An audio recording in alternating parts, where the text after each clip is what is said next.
하루 10분 디지털 경제 뉴스 디지털투데이 데일리픽입니다. 최근 초등학생들이 즐기는 마인크래프트 게임이 19세 이상만 이용 가능한 게임으로 변경되면서 업계 안팎으로 게임 셧다운제를 폐지해야 한다는 목소리가 커지고 있습니다.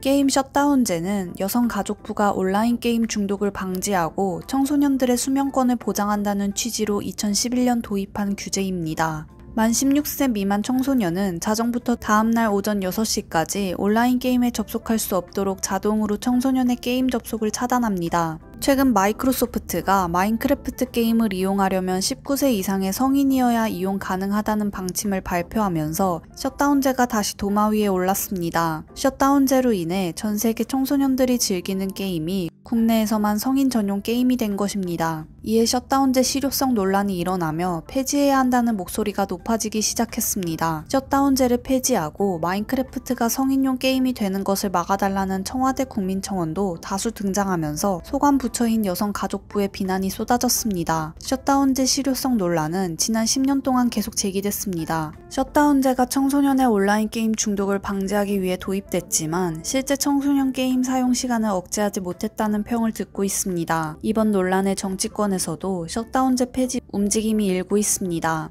현재 여야 모두 셧다운제 폐지를 추진하고 있습니다. 최근 전용기 더불어민주당 의원, 강훈식 더불어민주당 의원, 허은하 국민의힘 의원 등은 강제적 셧다운제 폐지 내용을 담은 개정안을 발의했습니다. 이에 여가부는 게임 이용 환경 변화에 따라 셧다운제 개선 방안에 대한 논의를 진행해 나갈 것이라며 셧다운제 폐지, 부모 선택제 도입 등 법안이 발의된 만큼 청소년 보호와 다양한 집단 의견이 논의되도록 협조할 계획이라고 밝혔습니다.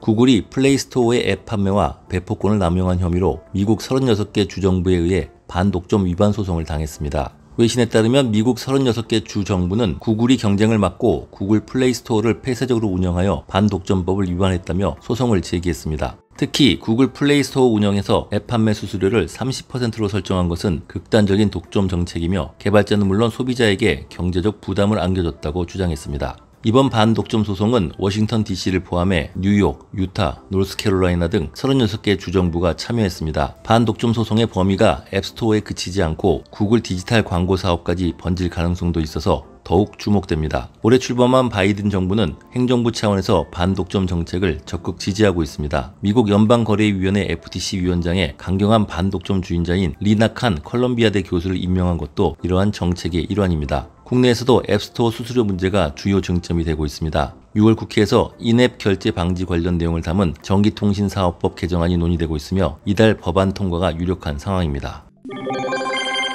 포스코 케미칼이 연간 생산량 6만 톤 규모 2차전지 양극재 공장을 포항에 짓습니다. 포스코 케미칼은 8일 포항시청에서 민경준 포스코 케미칼 대표, 이철우 경상북도 지사, 이강덕 포항시장 등이 참석한 가운데 양극재 공장 신설 투자 협약식을 열었습니다. 포스코 케미칼은 2025년부터 3년간 6천억 원 가량을 투입, 포항의 12만 제곱미터 부지에 연산 6만 톤 규모의 양극재 공장 건설을 지을 계획입니다. 공장이 완성되면 광양, 구미 공장과 함께 국내에서만 연산 16만 톤의 양극재를 생산하게 됩니다. 포스코 케미칼은 미국, 유럽, 중국 등 투자를 확대, 해외에서 연산 11만 톤 양극재 공장을 세워 2025년까지 국내외 생산량을 연산 27만 톤으로 늘릴 계획입니다. 민경준 포스코 케미칼 대표는 글로벌 최고 수준의 경쟁력을 갖춘 생산기지를 건립해 K배터리 산업을 이끌어 나가겠다고 말했습니다.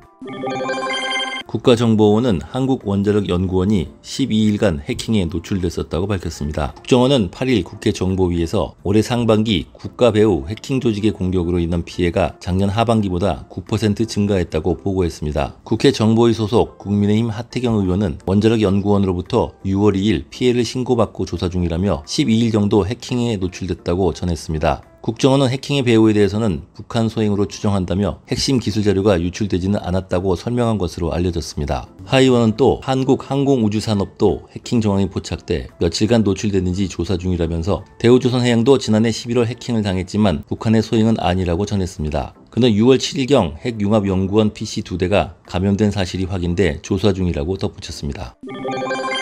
올해 3월에 출시된 농심 배홍동 비빔면이 시장 2위를 차지했습니다. 그동안 비빔면 시장은 팔도 비빔면이 시장을 주도하는 모양새였습니다. 농심은 1년여간 전국 비빔국수 맛집을 찾아다니며 개발한 끝에 지난 3월 배홍동 비빔면을 야심차게 선보였습니다. 농심 배홍동 비빔면은 3월 11일 출시 후 120일간 2,500만 개가 판매되며 수요를 따라가지 못할 정도로 인기몰이를 했습니다. 농심은 본격적으로 날씨가 더워지기 시작한 최근 5주간 대형마트 전국 매장의 비빔면 매출을 분석한 결과 농심 배홍동 비빔면이 2위에 올랐다고 밝혔습니다. 업계 관계자들은 올여름 비빔면 경쟁은 팔도 비빔면과 농심 배홍동 비빔면의 2강 경쟁 구도가 될 것으로 전망하고 있습니다. 농심 관계자는 날씨가 더워지며 올여름 기대작으로 떠오른 배홍동 비빔면의 판매가 상승세를 타고 있다라며 본격적인 비빔면 시즌인 7, 8월에는 시장 경쟁이 더욱 치열해질 것으로 예상되는 만큼 배홍동 비빔면이 더 좋은 성적을 거둘 수 있도록 영업과 마케팅에 역량을 집중하겠다라고 말했습니다.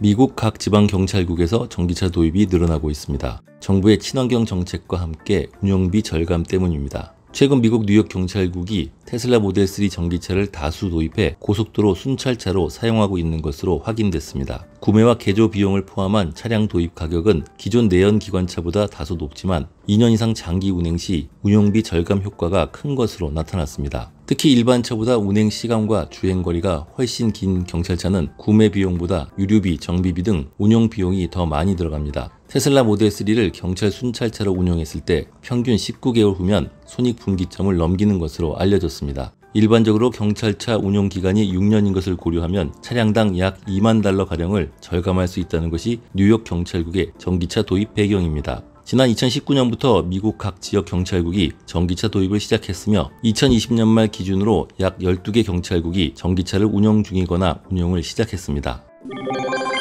국내 코로나19 확산세가 점점 거세지고 있는 가운데 상황이 계속 악화될 경우 이달 말에는 2,000명이 넘는 확진자가 나올 것이라는 전망이 나왔습니다. 정은경 중앙방역대책본부 본부장은 8일 정례 브리핑에서 현재 유행 상황에 대해서 최근 1주간 확진자 증가율이 이전 3주 대비해 53% 증가했다면서 현 상황을 4차 유행의 진입 단계로 판단하고 있다고 진단했습니다. 아울러 현 상황이 악화될 시에는 2,140명에 도달할 것으로 예측됐다고 밝혔습니다. 방역대책본부는 3분기가 끝나는 9월 말에는 확진자가 대폭 줄어들 것으로 보고 있습니다. 정 본부장은 백신 접종이 계획대로 이뤄지면서 방역수칙 준수가 적극적으로 이행되면 9월 말에는 훨씬 더 나은 수준으로 감소할 것으로 예상된다고 말했습니다. 정 본부장은 특히 접종률이 높은 미국, 영국, 이스라엘에서는 최근 확진자 발생이 증가하고 있으나 접종 효과로 사망자 발생은 감소하거나 유지되고 있다며 접종의 중요성을 재차 강조했습니다. 정 본부장은 델타 변이 확산세와 관련해선 델타 변이 검출률은 직전 1주와 대비해 약 3배 이상 증가해서 수도권의 경우 4.5%에서 12.7% 정도라고 설명했습니다. 8월에는 우점화될 가능성도 배제할 수 없다고 경고했습니다. 행복한 하루 디지털투데이였습니다.